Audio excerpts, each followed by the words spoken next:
Desa Windu Alit, sebuah desa di pedalaman kaki Gunung Merapi yang menyimpan banyak misteri. Sekilas, desa ini hanya terlihat seperti desa biasa, seperti desa pada umumnya. Namun siapa sangka, saat ini terdapat kutukan yang menyerang desa itu. Ketika malam purnama tiba, seluruh warga sudah mengurung diri di dalam rumah masing-masing, membaca doa dan menutup telinga, berharap saat itu bukan giliran mereka. Setelah matahari terbenam, sayup-sayup terdengar suara gamelan dari dalam hutan yang disebut alas mayit. Satu di antara warga desa akan menarik kesetanan tanpa henti, memaksa tubuhnya untuk memutar seluruh sendi-sendi tubuhnya hingga patah dan berlari menuju hutan. Keesokan harinya, jasad orang itu akan muncul di mulut hutan dalam kondisi yang tidak utuh. Seluruh daya upaya sudah dilakukan, namun setiap tindakan malah menimbulkan korban yang semakin banyak. Kutukan itu bernama Gending Alas Mayit. Ini cerita kiriman dari Cahyo. Sangat mengerikan kalau mengetahui kisah ini benar-benar terjadi. Buat para pembaca, saat ini Cahyo, Pak Le, dan teman-temannya sedang membantu untuk menghentikan kutukan Gending Alas Mayit ini. Yang saya kenal, mereka adalah orang-orang hebat yang selalu membantu siapa saja yang membutuhkan, termasuk saya yang sempat ditolong oleh mereka. Apabila mereka sampai membutuhkan bantuan, tandanya ini adalah sesuatu yang gawat.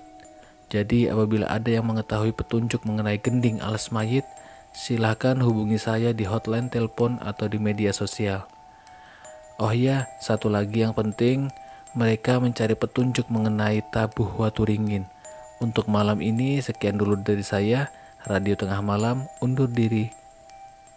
Oke, close.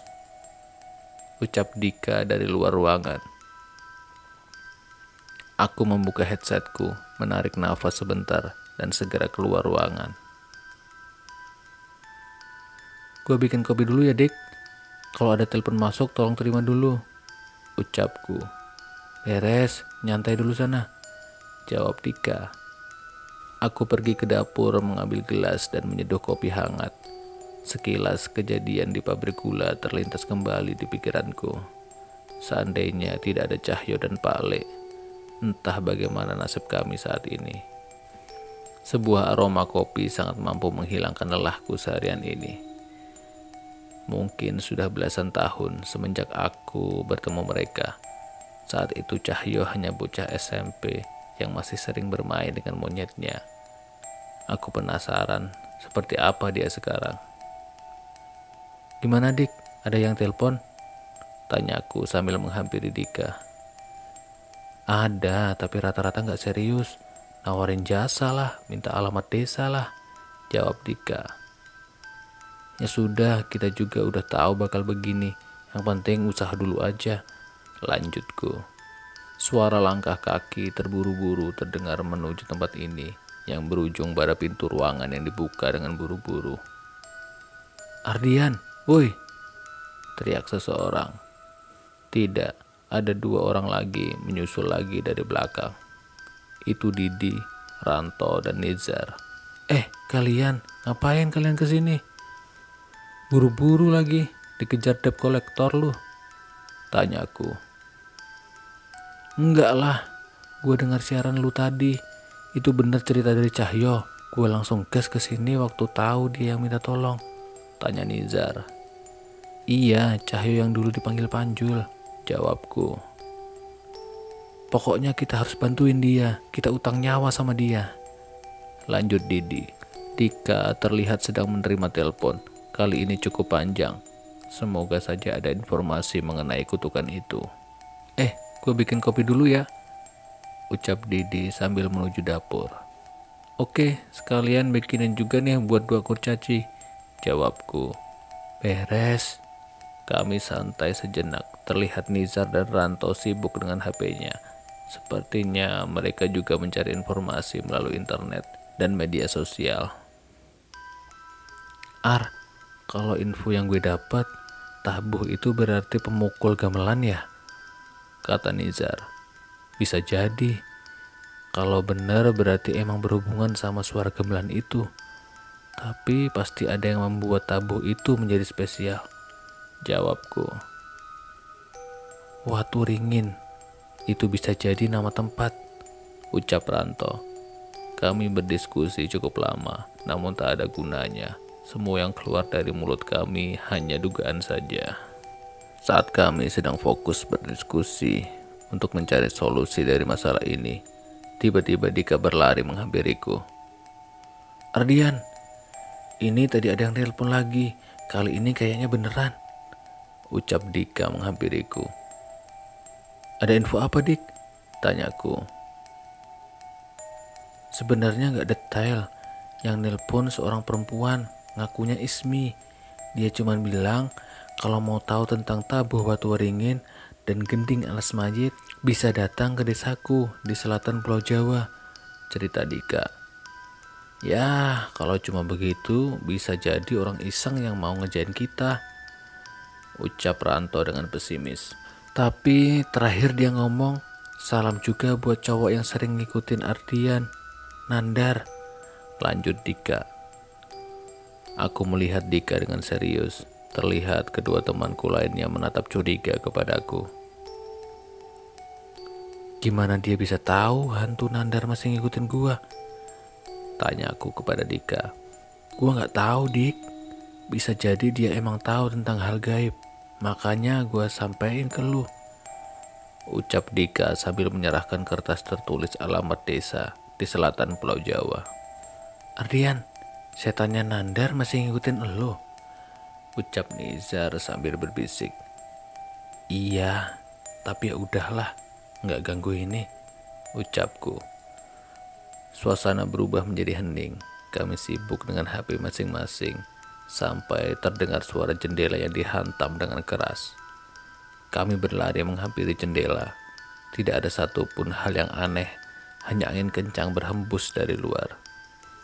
Namun saat akan kembali mendadak listrik seluruh ruangan mati.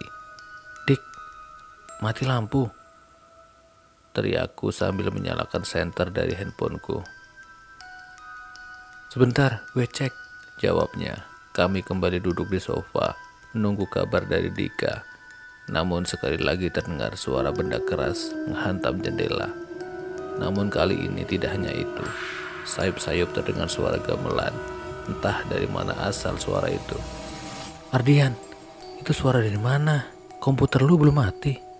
Tanya Nizar. Listrik mati, Nizar. Gimana komputer bisa nyala? Jawabku. Aku mencari asal suara gamelan itu, namun sama sekali tidak ada petunjuk. Di tengah gelapnya ruangan, terdengar suara pecahan kaca dari dapur. Didi masih di dapur, teriak Ranto. Kami segera bergegas berlari menghampiri Didi. Namun suara gamelan terdengar semakin keras ketika kami mendekat ke sana. Ada apa, Di? Aku tanya. Aku menyapa Didi yang terlihat membelakangi pintu dapur. Gelapnya ruangan membuat suasana semakin mencekam. Mata Didi melotot dengan tajam, memandang kami sambil melumat pecahan kaca itu. Di, jangan Di, stop Di, ucap Nizar yang segera menghentikan tangan Didi. Aku dan Ranto menyusul Nizar, menarik Didi dan menahannya di lantai. Namun tenaganya terlalu keras. Didi berdiri membelakangi tembok sambil tetap menggenggam pecahan kaca di tangannya. Kalian tidak usah ikut campur, Didi berbicara dengan suara yang mengerikan. Suara gamelan terdengar semakin kencang. Ini peringatan. Gending alas mayit juga akan menghampiri kalian jika kalian ikut campur, ucap makhluk itu lagi. Setan itu tertawa dengan keras. Nizar dan Ranto terlihat ketakutan di ruangan yang hanya diterangi oleh cahaya kecil. Ardian, gimana nih? Kalau gini terus, Didi bisa celaka, ucap Nizar. Aku berpikir sejenak, teringat korek api pemberian Pak Le masih tersimpan di tasku. Ranto, Nizar, tahan Didi sebisa kalian, perintahku pada mereka. Aku segera berlari ke ruangan rekaman, mencari tasku, dan segera membawa kembali ke ruangan dapur. Terlihat Ranto dan Nizar kewalahan menahan Didi. Sebuah korek api dengan ukiran kuno kukeluarkan dari tas. Pemantiknya cukup keras, namun aku tetap berhasil menyalakannya. Nizar, mundur, ucapku pada Nizar yang masih menahan Didi. Terlihat dari sudut-sudut ruangan, makhluk halus bermunculan. Begitu juga Nandar yang ada di belakangku.